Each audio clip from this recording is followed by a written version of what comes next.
So bienvenue, welcome everyone. My name is Cleona McGarn, the director of the France-Ireland Chamber of Commerce. Vous êtes très bienvenue ce matin avec beaucoup de soleil. On behalf of the France-Ireland Chamber of Commerce, I would like to welcome you to this event this morning, which is in partnership with the French Embassy and with the Galway Chamber. And the event is also part of our working group, one of the 8 working groups we have at the Chamber. And this one is focusing on the West and South region. And it's a way for us to reach out to our members who are in these areas and look at what is important to them within the business sector. So today's topic is renewable energy and tourism in the West of Ireland.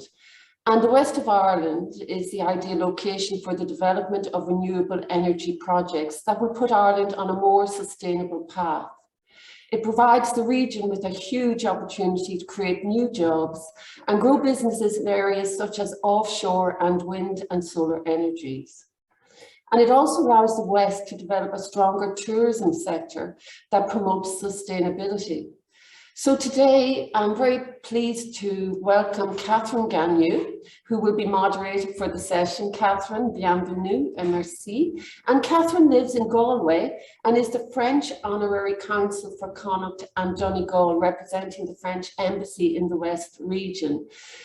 She provides consular services, promotes links between France and Ireland, and hence strengthens and develops relationships at business, cultural, linguistic, academic, maritime levels. And she also, on top of that, works as a senior ERP business analyst for Train Technologies. So Catherine, I know as a consul you're extremely active in the West region and very much involved. And I know every time that Ambassador Garon visits the region, you accompany him to make sure he meets the right people at the right place in the West region. So Catherine, I'll pass over to you and thank you for joining us this morning. Thank you, Cleona. Thank you for the introductions and welcome to you all. And as you mentioned, we're all pretty much based in the West at the moment. So welcome all to the West of Ireland and to sunny Galway today. And I'm pretty sure it's kind of sunny in the rest of the country, but when the sun shines in Ireland, you want to be in the West really. So welcome to you all to that. So as you mentioned, Cleona, we're going to be talking about ecotourism and more specifically what it means in terms of tourism for the industry, but also other sectors of the industry and renewable energy. And with us today, we have 3 fantastic speakers to join us. And I'm going to introduce them briefly, and they're going to introduce themselves. So I'm going to start with James and Haran, who is based in Sligo, and then we're going to talk to Mary Mulvey, and we're going to talk to Seamus Lynch. And I would like for each of them to introduce themselves first, and then we'll be starting our discussion on ecotourism in Ireland. So James, if you could introduce yourself, please. Yep, thank you very much. Yeah, my name is James Hanahan. I'm from County Clare. I grew up beside Bunratty Castle, and I've always had a fascination with tourism. Everybody around me growing up was reliant on the tourism industry, beside a big international airport and lots of key tourism attractions. So I studied tourism in the UK, and I've worked overseas in Hawaii in the tourism industry, New Zealand, and I've worked a lot within the Irish domestic tourism, from working as a tour guide to a marketing manager for different enterprises. And I suppose my interest in sustainability stems from my belief in the industry and its need to be economically sustainable, sustaining those jobs and those livelihoods, environmentally sustainable and socially sustainable. Currently, the projects I'm working on, we've just are in the final stages of publishing the carbon footprint of Irish tourism. And I'm working on another project on measuring the sustainable tourism indicators for islands off the west coast. We're doing 7 islands off there. And I'm also looking at measuring the sustainable tourism indicators for the island of Ireland. And all those projects have been run out with PhD students and bursaries. So, and they're all kind of probably 70% finished at this stage. The big transition for us, I suppose, with tourism is this move towards sustainability, and a lot of the key areas that we're going to be talking about today, we've been working with for 20 years, Mary Longer. She's sitting there in the ITIC conference in Croke Park at the moment, about to meet a minister, and I'm sure to lobby them about sustainability and about ecotourism. This is not a sprint, this is actually a marathon, and we've been at this for a long time, and we're here to help you and help you transition. We are all going to, we're not going to leave anybody behind. We're going to take the whole industry with us. We're going to educate them and help them and provide knowledge if we can in that journey. So that's me in a nutshell. I'll pass back to Catherine. Thank you, James. And Mary, if you could introduce yourself and unmute, please. Thank you. Yeah, good morning, Mary Mulvey. I go back a long way with James as well in the Northwest. The first ecotourism project in Ireland called Green Box. It was a cross-border project, and it had some very, very interesting outcomes in terms of we ended up designing standards and certification to global standards. So we were one of the first in the world in 2012 to have a global standard in Ireland. But James was very innovative, doing certificates in ecotourism for our public and policymakers. And that particular project had a network of 100 businesses, and we delivered $1 million in grants. My background has been tourism since I left college, like James as well. I worked for the English Tourist Board, I worked for Falch Ireland. I lived in Tipperary, Cashel for years, and done lots of bits and pieces, from working for Saving the Bogs, which is controversial at the moment, to volunteering on Leave No Trace and the arts. And I believe that the potential is huge, and Ireland, I gave a speech once in Austin in Texas that why is sustainability in the slow lane of sustainability? And we have been slow to adopt our sector, and I'll leave it at that, but I'm on the board of Tourism Ireland pushing sustainability as well. Thank you, Mary. Thank you. And Seamus, if you could introduce yourself. Okay, bon matin. Good morning, Honorary Council, distinguished speakers, and everybody in attendance. Great to be here. My name is Seamus Lynch. I'm based in Ennis, so not too far from where James Hanrahan originated. I'm Director of Business Development at Rengen Power. At Rengen Power, we build, we manage wind farms in Ireland. We're also involved in waste to energy projects and bioenergy plants as well. So a lot of work ongoing in the industry at the minute. It's quite a happening spot, which is great. We have a very big focus on community involvement and distributed energy, and is engaging with communities. Before that, I worked with Mercury Engineering in North Africa, where I was involved in the oil and gas industry. So I suppose that's sort of a transition over my own career, which is interesting. We have a very important client in Neoen, and Neoen are possibly the leading French independent producer of renewable energy and a major player on the world stage. So at Rengen Power here in Ennis, look at as what actual employment is required. As late as this morning, we're dispatching crews around the country to actually keep the turbines up and running. So delighted to be on the call, really looking forward to engaging, seeing what's really happening on the ground, and hopefully I can bring a bit of technical background from the renewable space and from the generation industry. Thank you. Thank you very much, Seamus. So what I would like to suggest to kick it off with is basically just to outline what we're going to be talking about today. And you've already, through your presentation, kind of mentioned a lot of the points that we're going to be kind of speaking about during the time that we have.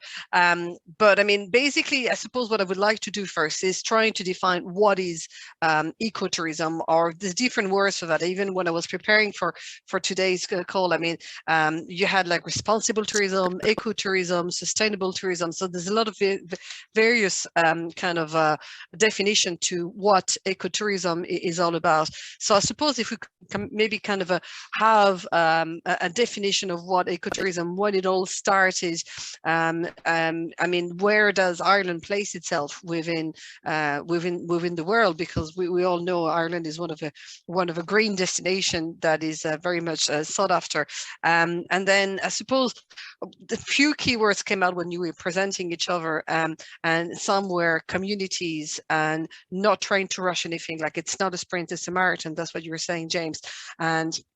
And also, like, you know, talking about communities, that's what you mentioned, Seamus, as well, and making sure that we have that we're doing the right thing at the right time and involving the right people. That's what I'm trying to understand. But if you could each maybe explain to us or to our audience, I mean, what is the definition of ecotourism in Ireland, and more specifically in the west of Ireland? Will I kick off? Oh, James, you go ahead, Mary. Go ahead, Mary. Yes. When I inherited the Green Box project, I had a committee of a lot of people, including Peter Quinn, who was chair of the GA, and they gave a year trying to come up with a definition. And the week after I started, I parked it and took the TIES definition of TIES as the International Ecotourism Society, and that's connecting communities, conservation, and tourism. And really, you know, that was the definition for a long number of years. UNWTO, which is the global United Nations World Tourism Organization, it's tourism that takes account of the economic, social, and environmental impacts and address the needs of the visitors, the industry, the environment, and the host communities. And the future is the most important, that we're leaving an industry that leaves no impact for the future. So it's how you interpret that definition. And it's not that complicated. Tourist boards tend to make it very complicated. It shouldn't be, you know what I mean? And there's a lot of education required that, you know, everyone assumes it's the water, waste and energy and plastic bottles. It's a little bit more than that. It's buying local food in the hotel, supporting local community groups, conservation. I mean, carbon, James has all the figures and all that. We have to get to a carbon neutral situation, regardless of tourism, if we want to live on the island of Ireland for the future. So renewables is the only option going forward. And people do need a huge amount of education, regardless how many state agencies you have. I remember getting solar panels in 2007 and all my friends and neighbours coming to see them. This year I got an electric car, same thing. Everyone wants to see them. We need to lead by example. So the best practice in tourism has to start leading by example in all these areas, you know, in particular. Yeah. And we have a lot of different kind of areas in Ireland that are all very much kind of like ecotourism kind of famous spots. I mean, I suppose the Wide Atlantic Way itself, it was one of the leading thing to bring all the cycling routes and discover Ireland in a more eco-friendly way. But I mean, you have all those different kind of national parks, the Wild Ireland, all those different kind of things. So concretely, in terms of tourism, how did the tourism industry adapted itself to become more eco-friendly tourism? It's been quite slow, you know what I mean? Some of the hotel sectors, I suppose, if you look at the last 10 or 15 years with the economic crash and with energy prices and managing buildings, like I remember a great quote once from a restaurant on the east coast of Ireland that he didn't have time for recycling. He just didn't have time. He was so busy in the Celtic Tiger. So I think, you know, getting the impacts right, but I think there's a huge amount of work to be done on tour operators and itineraries, on journalists, and giving all those other stories, because the standard 7-day bus trip of Ireland by Americans is over. Do you know what I mean? That generation of Irish Americans is over. And for most of our European customers and Nordics, they're very happy with smallest local. There was some research done in Fáilte in 2007 that people were happy with small country lanes, stone walls, bogs, you know what I mean? Literally the ecosystems of I suppose there's a trend that I was reading of. There's a trend that is becoming, remember like a good few years ago, I mean, you see that starting that slow food movement thing. And then there seemed to be now that kind of trend of the slow travel movement, which kind of like, again, is just to take our time, to get people rather to try and rush to see every kind of side, is just maybe more selective of what they're going to do and enjoy what they are doing, and being careful about where the environment where they are. But I think that's the whole thing with Leave No Trace and developing counties that maybe traditionally hadn't got tourism. So Leitrim would have been one of those counties, and even yet the northwest of Ireland doesn't get a huge amount of tourists compared to other parts of Ireland. There's a heat map that Fáilte Ireland and Tourism Ireland have done, and 70% of the visitors go to the southwest all the time. And while you mentioned that the Wild Atlantic Way being sustainable, the car was the first thing that was put into the Wild Atlantic Way. So it wasn't totally sustainable in the early days. It's changing. And I know they're looking at electric chargers and the bikes and walking and all those products. So we have a long way to go in making it happen. But the visitors know what they want and they're coming to it. Yes. Yeah. And James, and from an education and from the tourism industry in ATU, where you teach as a lecturer in tourism. So I suppose, I mean, what kind of trends or what kind of changes do you see in the sector, in the way we're teaching the students and the new generation of students and the new generation of Zoe? I mean, what kind of new jobs or new way of actually approaching tourism do you see being developed in Ireland? Yeah, well, all of our courses are go through programmatic review every 5 years. So every time we review those or develop new courses, sustainability is just becoming more and more a center theme. And before we'd have specific subjects just on it, and now sustainability is through every subject. They're dealing with sustainability in nearly every subject within it. So in education, the graduates coming out are, we're trying to make them sort of fighting fit for the green economy and to help transition towards it. As Mary was saying, ecotourism, the big thing takeaway really is ecotourism conserves the environment and the well-being of local people. So, and it takes that into account. So it's about conservation. Sustainable tourism minimizes the adverse impacts. So while we want everything to be sustainable in Ireland, it's probably not possible to have everything that conserves the environment. But to transition there, we have to do three things. We have to measure, monitor, and report. So like anybody working in the renewable industry, you want to see the output of your wind turbine or your photovoltaics or whatever it is. And with tourism, we need to measure and monitor all the time. And that's one of the key skills we're teaching the students now, is how to measure all those aspects. So there's 42 indicators that the European Union have designed called the European Sustainable Tourism Indicators. And we teach them how to measure water. We'll start with economic. How much does a tourist spend per day in the destination? What's the gender balance in the industry, male and female, at management level? And in Ireland, we're actually doing really well. What's the water consumption? What's the amount of renewables being used? What's the steps our enterprises taking to transition towards renewables? All of these factors have been put into these indicators. And if you kind of visualize a dashboard in your car driving to work, you can see, and hopefully it's an electric car if you're lucky enough to have one, you can see your batteries running low or whatever else is happening there. It's the same for the tourism industry. To make sure that we are professional, we manage it and manage that transition, we have to constantly measure and monitor, and we have to look at that, the changes and the progressions of that as we move through. So what we're doing is trying to give the students these skills, so when they leave, they can work for a local authority, they can work for a business, and they can collect that data and they can use it to, a lot of the times, save money. Because if you're saving water and energy, you're saving money for your business, so you have more profits. So it makes sense. By doing good, you're doing well, you know, you're helping yourself. And that's really important. And then we have this huge top-down approach from the UN, UNWTO, from the EU, telling us we must be more sustainable. But we have these industries at the bottom who, you know, they transition, and Mary would be an expert working with them and listening to them and understanding what they need. A lot of them are phenomenal. Some of them would you know, leave you awestruck in how much renewable energy they're using, how they were early adopters. If you think about it, even if you go into your house tonight when you finish work, it's nothing like a hotel. In a hotel, you take your card, you put it in your door, everything opens and comes on. They're monitoring everything you're doing. We're still using, our houses aren't even that smart. So the tourism industry is extremely adaptable and quick at moving and transitioning.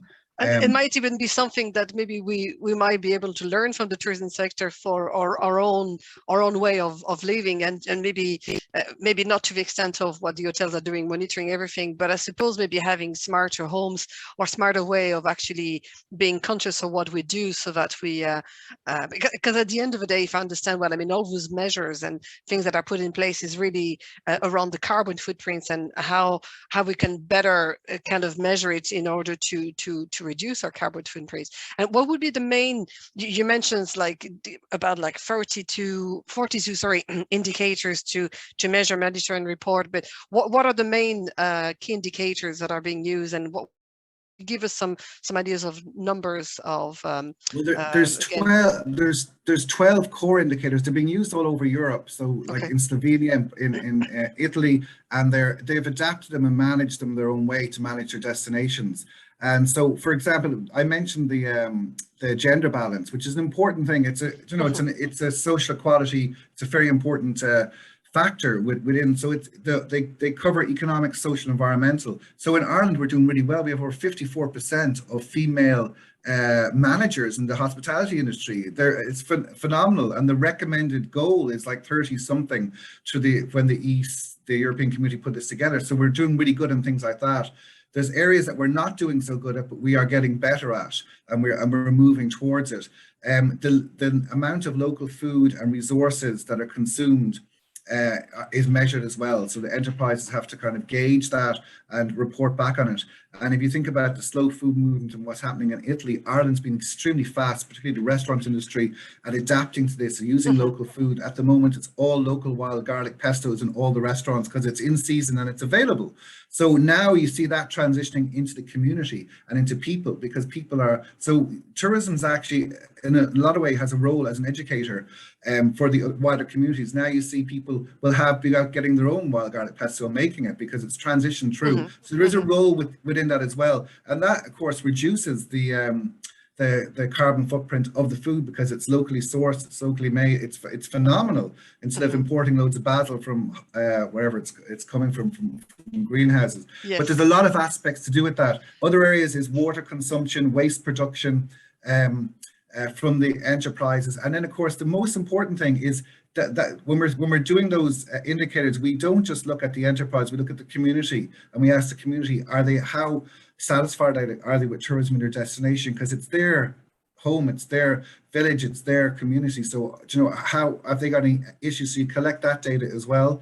And then you also collect data from the tourists and ask them how satisfied they are and what they're doing and where they came from. And when we have to work out the distance they travel to get to the destination, so we can calculate their carbon footprint and see what's happening. That's, I think, when I met you, I was giving a talk on the falling in love with the French tourists to and we'll come back to that. Climate Yes. change. And anyway, I have it on my notes, so we'll come back to that. I'd like to bring Seamus into the conversation as well now. I mean, obviously, Seamus, you've heard all the different kind of points that probably rings a bell as well from your sector as well. So when we talk about tourism, energies and measurement and how to reduce our carbon footprints, and also like some keywords that came out were communities and local and things like that. So Seamus, can you bring us in as well? I mean, to you within the renewable energy sector and the sector that you're more particularly in, I mean, how does the tourism industry and the renewable energy sectors, how do they combine together? How does it work together? You're on mute, Seamus. You're still on mute. Okay, well, there you go. Mute. Sorry. Thank you. Two mute buttons there. So no, I think they're complementary, and even more than that, they actually won't work without each other. So you've mentioned about people and hotels. I think staff is terribly important, and you need to have staff fairly close to the hotels in the West. You can't have people commuting miles and miles. It's just not, people won't put up with that anymore. So it's peculiar the way this thing is going.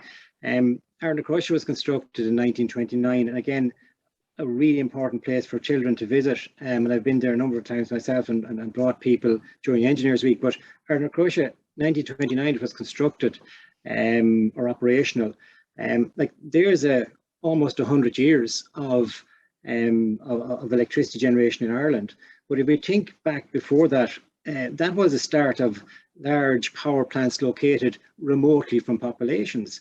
So come into the 1940s, then you've Board Neoen with a mandate to make Ireland more sustainable. At the time, we were getting a lot of coal from the UK, and Lamass, etc., said we're not doing that anymore. Now, peat, wet peat is not what you want to be burning, leaving aside the discussions today. But in terms of the 1940s, trying to get milled peat, trying to dry it, trying to burn it, as opposed to coal was a big challenge. But both the government at the time felt, well, we need to get people working on the ground here. We need to be sustainable and we need to be independent.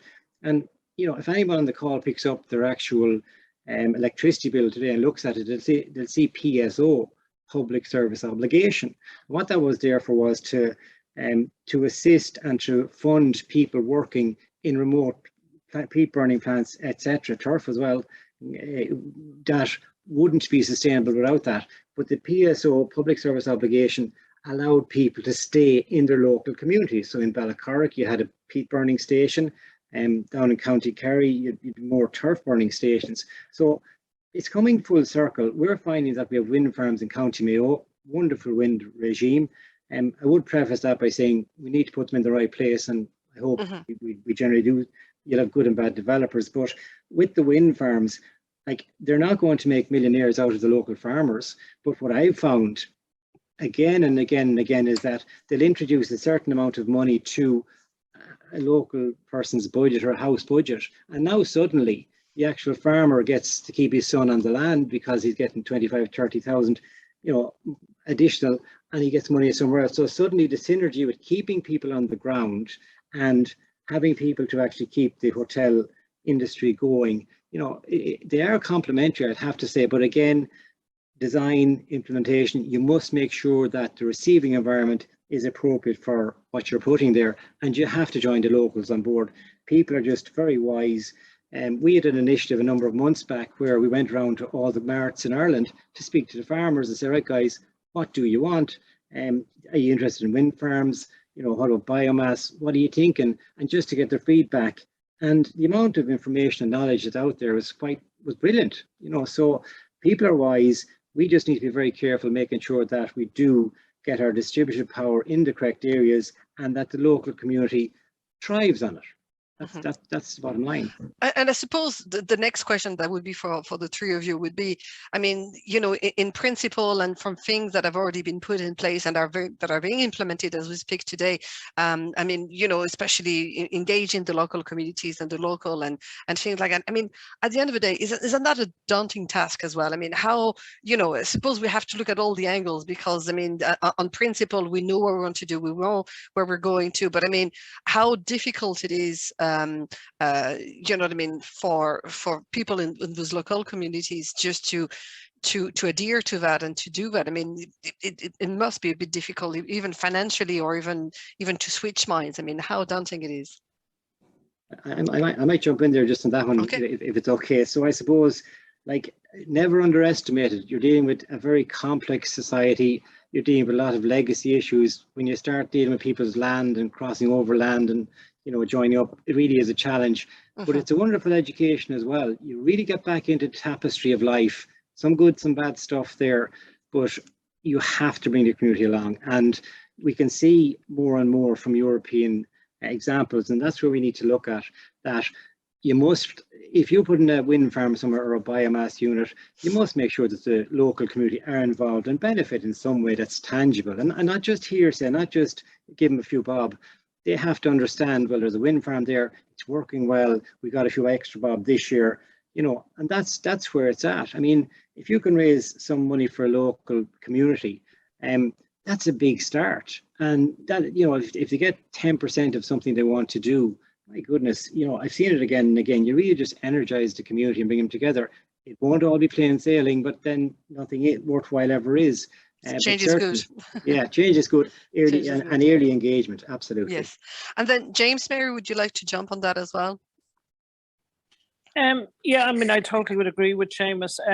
People are afraid of Irish communities, but there shouldn't be a need to. I think the modern Irish community development committees are savvy, good people, and once they're treated as equals, do you know what I mean? That's the only advice I would give any developers in this space is, you know, communities know what they want, they care about the future, and there has been great projects done around the country and some very bad ones too, we have to admit that.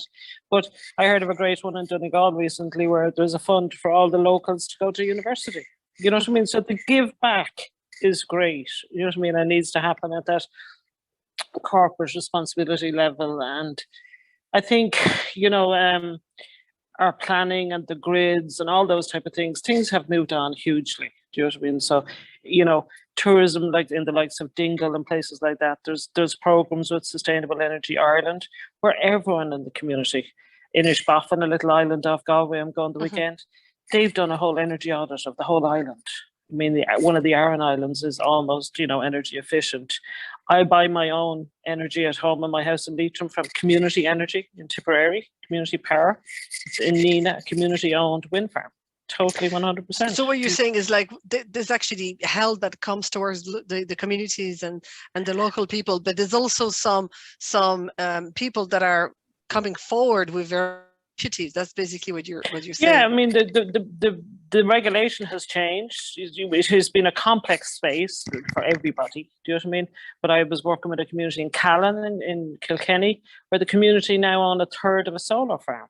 So all our agencies, the ESB, the Board of Owners, and all the private sector need to get good models and good templates, and everyone will win at the end of the day, because, you know, that's, we've seen with the Ukraine crisis, fuel and how we live, and, you know, how carbon heavy we all are as users. And dependent, you know, yes. Dependent, and like tourism, if all of our core customers, we get 10 million visitors to Ireland, if everyone's getting the same crazy energy bills all over Europe, it's going to get very hard to go on that extra holiday.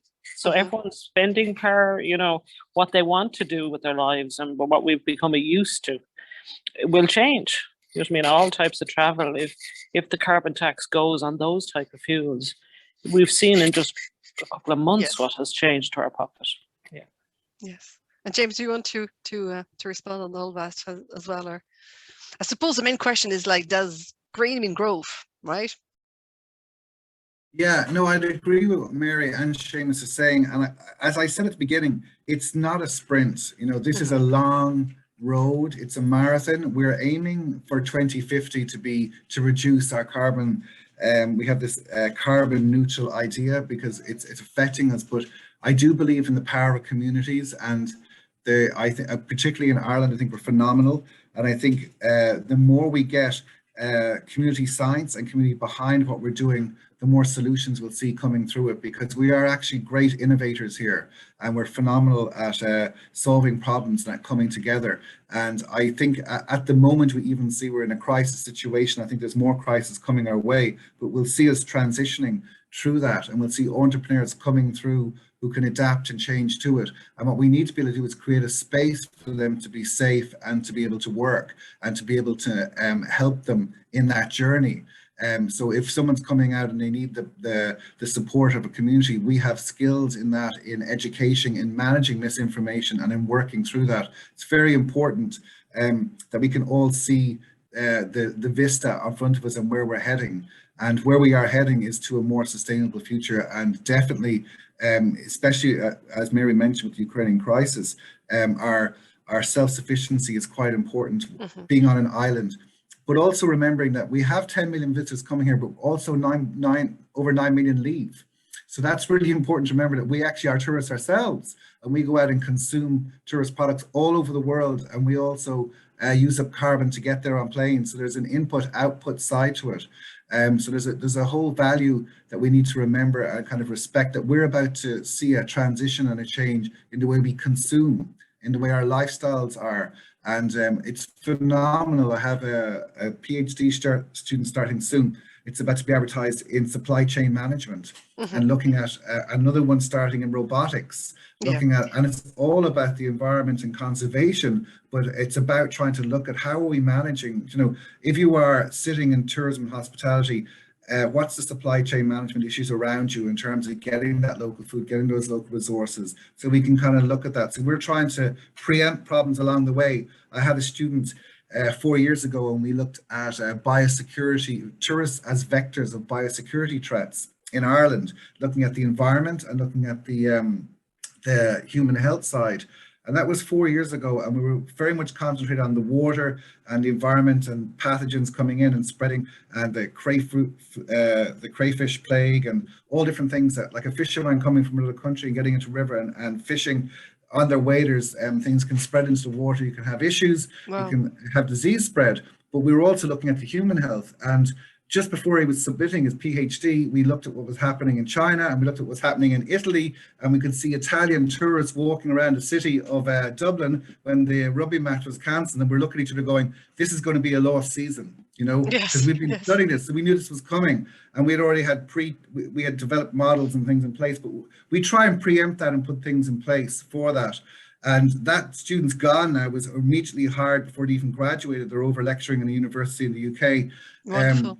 So sometimes our skills that we're preparing and doing things with, they're exported, and Ireland is great at exporting all this talent. We might need to bring some of that back to help us grow and transition to that as well. So we have some initiative and some insight in Ireland, and again in the west of Ireland, that are kind of pretty much leading the way or inspiring. So we're starting getting some questions, and one came about how we can further use renewable energy projects, and wind farms were mentioned, but I know there's some other ways of using energy, renewable energies, as a way to attract tourists. So Seamus, I'm going to get you to weigh in on that. But before I start that, I just want to share a little anecdote.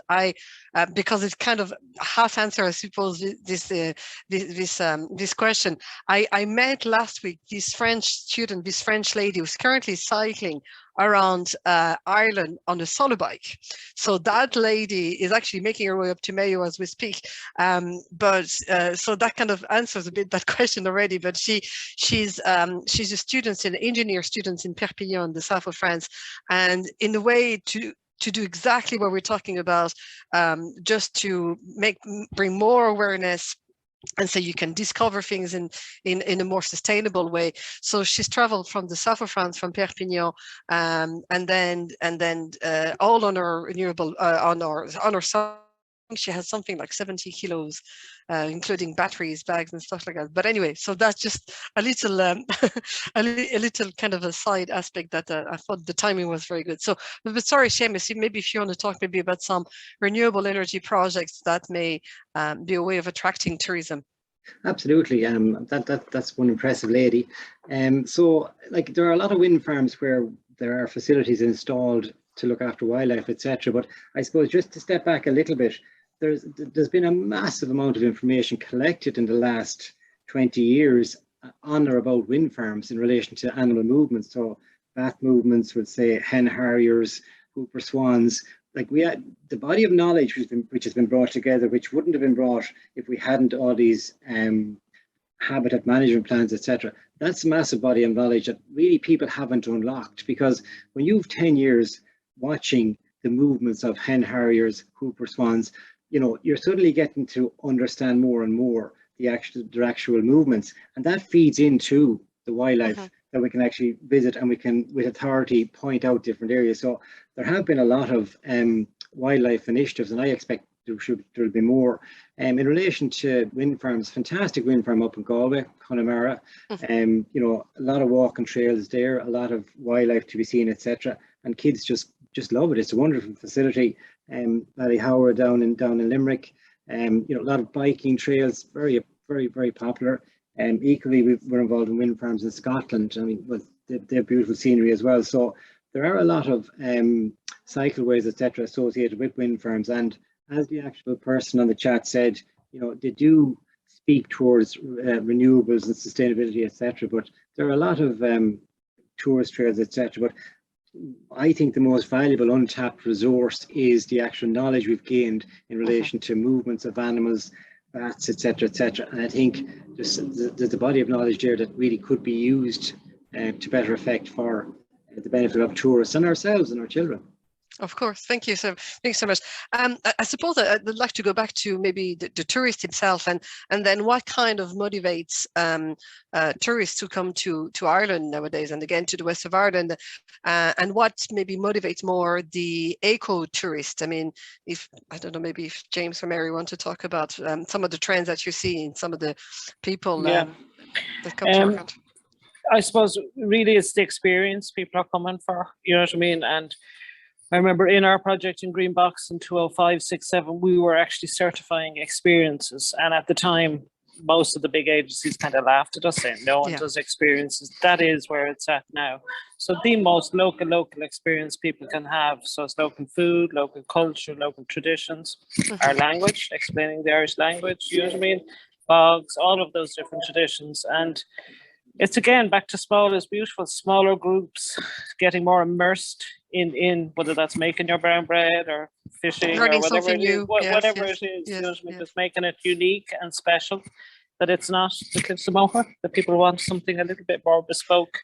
And there's been a big growth in all those type of experiences, you know what I mean, from kayaking, blue ways, you know, but again, having the guide, I feel, is really important in ecotourism. When I would have began work in the Burren in those years, 2008, maybe 9, there was maybe a dozen guides. If you Google today, there could be 40 guides in the Burren. And some people are prepared to just take that one guide out on your own and get that experience. And that's what unlocks everything for everyone. I really have to apologise that Thank you, Mary. that I was at. Thank you, thank you, thank you for your time, Mary. Thank you. Lovely to talk to everyone. Thank you so much. Thank you. Okay. And so, James, I'll go back to you. Maybe if you want to continue on that, and maybe also you mentioned a presentation that you did in Galway a few weeks ago on French tourism and stuff like that. So maybe to explain just more about that. Well, the first thing to realize is that we have phenomenal data out there. And if you go onto Tourism Ireland or Fáilte Ireland's website, you can really learn a lot about the different markets. So I can tell you straight away that the French tourist comes for about 9-point-something days, which is phenomenal. This is great. You know, they come, they stay a long time. We know how long the US, the Canadian, the UK tourists, we have all the data on them, and you can access that and use it yourself. And remember, of course, you are a tourist, you're probably an outbound tourist a lot, and you are part of a global village now. We're all watching probably the same Netflix series in the same 2-week period all over the world. You know, we're becoming very unified in certain areas. We're all watching the same news feed. We're all looking at stuff. So people are changing, and that activity is a huge phenomenon now that we see people moving towards activity and wanting to use their time to go out. If you just think about the explosion in things like sea swimming, you know, and all this whole movement, this is not just happening in Ireland. This is happening, you know, there's a big movement there. So you use the data that's been collected by the state, by these agencies for you, to understand and try and get a feel for the tourist. And then, of course, talk to the people in the attractions and the people in the accommodation, because they are meeting them face to face. They hear every day from them, and they are just gems. Like, it's amazing. Years ago when I was growing up, the B&B ladies, as you call them, in the area near Bunratty would know exactly what was going on because they had a complete feel. They saw the tourists coming in off the planes, and they saw them when they left. And they were like the intelligence information unit on what was happening, what market was, or there's a lot of Americans around, or there's a lot of Germans around. They got the feel for it, and they could see the different markets coming in, because it'd be like the French tourist might be saying, we need somewhere to put our snipe, because they're coming over shooting snipes. They wanted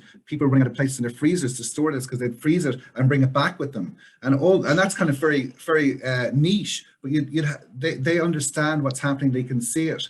One of the things that's happening right now is a lot of the accommodation, and tourism has to be rewarded for this. They're phenomenal, have opened up their doors, opened up their hotels, particularly in rural areas, and brought the Ukrainian refugees in and given them a home. And now the tourism industry is starting to take off with the season, and we have this idea of now the rural areas that would have possibly had tourists staying in there, is the area going to suffer because there isn't going to be enough tourists coming into the destination? How do they move around? So again, the tourism industry, really dynamic, really good at changing and adapting. So it'll be interesting to watch that space and to see how they move through it. But so that's another source of intelligence to it. But it is evolving and it is changing, and it has changed over the last 20 years, and it will continue to change. So it's really about watching it and seeing what it is. Everybody is an expert in tourism because they go on their holidays. I always say that to the students. You know, you're talking to people because, you know, all of a sudden when you're talking about managing a destination, if someone's been on their holidays, they think they can do it. It's really complicated. There's a lot of factors in it. So tourism's invisible to a lot of respects. If you stand in the street of Galway and look down the street, it's very hard to determine what's actually happened, how many tourists are there, what are they spending. It's such an integrated, interwoven part of the community, and it's a very unique part of Ireland. Is very, especially West of Ireland, very good at absorbing tourists and managing them, and getting the most out of them and giving them a good experience. So I would have a lot of faith in us and in the tourism industry being able to transition this towards the green economy and the circular economy, and in their ability, and hopefully with agencies like SCAI, more supports to help these smaller attractions and the big hotels sometimes can do it a lot easier, but the smaller ones need help to transition towards renewables and to invest in them and to find their way through it. And that's probably an important one to look at as well. Yeah, and that's what we were saying at some point during some of our conversation, is that we all know which way we want to go. We're all looking towards 2050, I suppose, and then the partnership that we have with a different kind of energy grid or renewable energies, and it's not something that we can just change overnight. That's something that will take time, and obviously making sure that, and we know that our key helpers, our key factors there are the local communities, and to make sure that we need to help them in every possible way, just to help them grow in that direction as well. So I'm aware that we're almost 10 minutes away, so I'm just going to check for times and see if everyone's okay. We had some few comments and questions, and one from the energy grid as well on the electricity. But again, I mean, James and Seamus, I mean, is there any other points maybe that you would like to emphasize more on? I mean, there's so many things to talk about, and I know at some point, I mean, the measurement is something that really sticks to my mind, and it's almost, and I know we had that discussion, Seamus, before the call, that it's almost that it feels that at some point we might be able to rate our tourism destination as the same way we rate our electrical equipment at home. So let's say if I travel in such destination or in such way, then I'm A level or B level or C level or something like that. I mean, will there be a way at some point that we'll be able to, before we make our holidays or as we make our holidays, that we can measure how our potential footprint will be, or how sustainable our holiday would be? Is there a way that maybe tourism or the tourism industry would do that? Yeah, you can actually go into a carbon calculator and calculate your entire holiday, and you can offset that if you want. So that's that is already there, but a lot of people don't do it. There's not a big transition towards that yet. I think when we see people offsetting into the local community, you'll see it. You might see a change, but that is completely available. That data is there, and those calculators are very precise. And for example, they add on extra factors. For example, airplanes travel at high altitudes, so CO2 is left up in the atmosphere, so they absorb all of that. But I suppose the big thing is for us is that we adjust, adapt, and change. And that's what we're all doing. If you think about it, we know that now that we are changing, we are changing the world, and people are listening. There is a transition happening. I know there's a lot of things happening at the moment and coming out of COVID and with the Ukrainian war, but there is change happening. If you think about the small things that can change things, 1% of all the electricity used in the UK is from supermarket fridges. And if they put doors in these fridges, they can change this. And you already see that transition happening. So you see big industries starting to change and adapt to things. We also change ourselves, the way we do things and the way we heat our houses, the way we insulate our houses. The tourism industry is changing, 40% reduction by 2030 for the cruise line industry, and they've already guaranteed almost a big shift there. Royal Caribbean achieved 35 reduction in carbon in 2005 by changing their processes and what they do. We are very adaptable and very unique industry because we are so transient. We have these seasons where the tourists are there and then they're not there. So we learn and adapt and it changes within it. And I would have a lot of faith in the tourism industry. I mean, I measure carbon, I look at indicators, and sometimes I'm kind of giving the voice of doom, but I actually have a lot of faith in the future sustainability, and I believe in the tourists that are coming and us as tourists going out. I think we're going to adjust, adapt, and change, and I think we're going to do a lot there.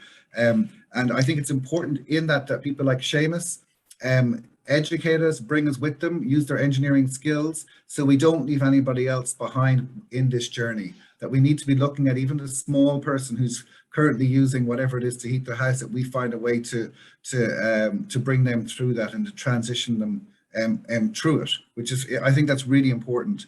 So the circular economy, the green economy, that whole side is something that I would believe in and want to see future jobs in Ireland in to develop us through it. Thank you, James. So Seamus, if you want to respond to that as well. Absolutely agree 100% with James. I suppose where I might have a very slight misalignment, James, extremely slight, is the difference between it being a marathon and stuff. The last few years we've seen such a change. So for example, back 10 years ago we thought, well, how much renewables can we get onto our grid? And 30% was mooted. That was it. It was never going to get any more than that, or your system will break down. We're up at 70% now, and this is world leading. There's no one else doing this. And of course, it's by necessity because we're a small island. We're not attached to a big electrical grid that's Europe. We have small connections. It's not massive. But so I think stuff is going to happen extremely fast. I think, James, you've articulated how well the tourism industry is prepared for that. Just one little point, I suppose, I often tell this, that like in 1989, when Sheikh Yomani was coming in as the chair of OPEC, as the Organization of Petroleum Exporting Countries, he was asked how long in his tenure did he feel that we'd have peak oil, or how long would the oil age last? And his answer was quite telling. He said, the Stone Age didn't end because we ran out of stones. It'll be technology. And that's the way we're going. So technology is really leading on this. And, you know, one of the big curtailments and constraints for wind farms in the west of Ireland is that people don't want to have a massive big grid beside them. And they genuinely don't want it. I'm not making a comment whether it's good or bad. I'm saying people do have a concern about it, and we need to deal with that. But here's the thing. There's quite a big push to get hydrogen, hydrolyzers developed. And what that means is that you could have a wind farm which is remote. It mightn't have a grid connection. It'd have an electrolyzer there. It'd store hydrogen, and that could be injected into the gas grid. And that's a game changer. Suddenly, you know, you can put wind farms where you couldn't put them before. So I think, James, you know, the academic institutions, the young people, the drive they have, that's what's going to make it happen. And I think it's a little bit like, thanks be to goodness, we're touch wood, we're past the coronavirus, but I mean, the amount of people working from home is just phenomenal, and it's great. And that's technology. Couldn't have happened 10 years ago without Zoom. We couldn't have had this conversation. We would have had to meet in Croke Park or whatever. So I think technology, massive big driver. James, the colleges, universities, education, that's where it's at. And it's a bit like recycling and stuff. A lot of our recycling is just downcycling. So we need to sort of recycle, reuse, upcycle. So it's cradle to cradle stuff. And you know what? A lot of the kids will drive this, and more educated tourists coming as well. But we have quite a good, we are good innovators. We've shown that. And I think that's really going to drive our sustainability. And when that gets fed back into our hotels, you know, you're going to have a lot of progress there. The last point I make is that awareness for carbon, like James, you and I, that's our business every day. And we don't do something without being aware of it. But back in 2009 and 10, Walker's Crisps had included the carbon footprint on their packaging. So they had it, I think it was 35 grams per packet of crisps. And I felt this was really going to be game changing, and that you'd have the sugar, the fats, the saturates, and the carbon. And Walker's at the time, a corporate goal was to get the carbon footprint of your bag of crisps down from 35 to 25 grams. So that's the sort of parlance, that's the sort of awareness that's going to happen, and it'll drive things fairly quickly. And it might be just a little bit of a sprint at the end of the marathon, hopefully. Wonderful. Thank you, Seamus. Thank you, James. So we're pretty much close to the end of our time now. We've got 5 minutes to go.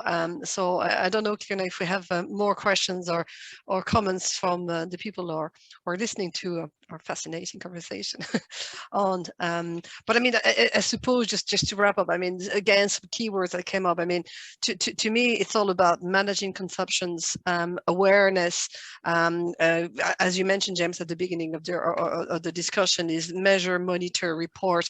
And I think the more visibility, the more, I don't know, maybe someone will create an app at some point where whenever we're going to a hotel or wherever we're doing something, to say, this is how much you consume, and this is your footprint or something like that, or this is your level of assumption. Because sometimes it's only when your things are, as you mentioned, the pack of crisps there, it's sometimes when you make it more visible to people and to tourists, that we have it. And again, what we mentioned with Mary as well is it's about, like, we see that the tourism industry and sector is actually working hand in hand with the communities, with the different kind of industries. And at the end of the day, I mean, what people want out of there, what ecotourists are people who, you know what I mean, to be aware of what they're doing, and then have an experience, I suppose. So when they come to Ireland, I mean, and I know from the French tourists, what they're more interested in running after sheep and and the experience in the pub and the local food and stuff like that. At the end of the day, people are not necessarily coming to see a particular site. They're coming because they want to bring back with them some kind of an experience or something like that, and they want to feel good about themselves as well. So I suppose that's maybe the way. But maybe I'm looking forward to see how the different measures will go towards 2050 anyway. So, Cleona, do you want to say last few words? Yes, well, look, just we did get a comment from Airgrid, which is one of the patrons of the chamber, actually, and they would add that the electricity grid is at the heart of the energy transition. That Airgrid community engagement is an enormously important part of our work, and they're actually having a citizens consultation in Donegal next month. So the link is up on chat there if anybody wishes to find out more. Catherine and Seamus and James and Mary, who had to leave us to talk to the minister, so we let her go. I would like to thank you very much for this extremely interesting conversation. I certainly have learned a lot myself, and a lot of keywords came out of it that we are happy to say we've recorded this session, and we will promote the recording to all our members throughout Ireland and our contacts also in France. And feel free to share it with your colleagues and with your own contacts. And Catherine, thank you for the work that you put in getting this amazing panel of speakers together. It's been great working with you, and we will look forward again to covering another topic that is specific to the west or the south region of Ireland in the near future. So on behalf of the France-Ireland Chamber of Commerce and our partners French Embassy and also Galway Chamber, I'd like to thank you all for joining us today, and we will see you very soon. À très bientôt, bonne journée et merci beaucoup. Thank you to everyone. Thank you. Au revoir. Au revoir.